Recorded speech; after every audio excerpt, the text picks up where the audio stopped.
ইসরায়েলের অবরোধে বিপর্যস্ত গাজা উপত্যকায় খাদ্য সংকট এখন ভয়াবহ। অনাহারে প্রতিদিনই মৃত্যু হচ্ছে গাজাবাসীর। সেই সঙ্গে হামলায় প্রাণ যাচ্ছে ফিলিস্তিনিদের। ২৪ ঘন্টায় হামলায় ৭৭ জন ফিলিস্তিনির মৃত্যু হয়েছে। এদের মধ্যে ত্রাণ প্রত্যাশী ৫ জন এবং অনাহারে ১৫ ফিলিস্তিনি রয়েছে। নিহতদের মধ্যে ৬ সপ্তাহ বয়সী এক নবজাতক শিশুও রয়েছে। আহত হয়েছে আরও ৩৭৬ জন।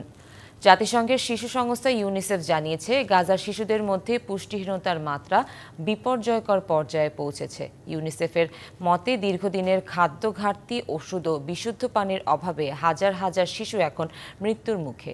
খাদ্য, পানি ও ওষুধ এই তিনটি মৌলিক চাহিদার একটিও এখন গাজার মানুষদের জন্য সহজলভ্য নয়। এছাড়া এই বছরের ১৮ মার্চ থেকে মৃতের সংখ্যা ৮,২৬৮ জনে পৌঁছেছে আর আহতের সংখ্যা ৩০,৪৭০ জনে দাঁড়িয়েছে।